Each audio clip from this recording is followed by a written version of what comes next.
ఒకవైపు టాలీవుడ్ సినిమా థియేటర్ల వివాదం నడుస్తుంటే డిప్యూటీ సీఎం పవన్ కళ్యాణ్ ఆయన కార్యాలయం నుండి ఓ ప్రకటన వచ్చింది. తెలుగు సినిమా రంగానికి పరిశ్రమ హోదా కల్పించి అభివృద్ధి చేయాలని ఒకవైపు గవర్నమెంట్ భావిస్తుంటే సినీ రంగం నుండి ప్రభుత్వానికి తగిన మర్యాద కృతజ్ఞత ఏమాత్రం కనబడటం లేదని పవన్ కళ్యాణ్ అసంతృప్తి వ్యక్తం చేసిన విషయం.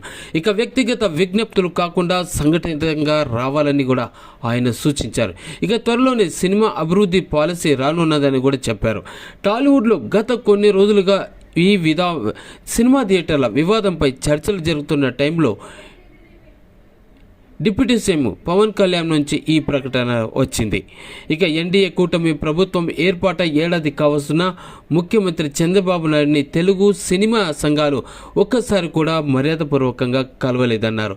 కేవలం తమ చిత్రాల విడుదల సందర్భంలో ప్రభుత్వం ముందుకు రావడం మినహా చిత్రరంగ అభివృద్ధి కోసం ఏమాత్రం సంఘటితంగా రాలేదని ఆయన అన్నారు.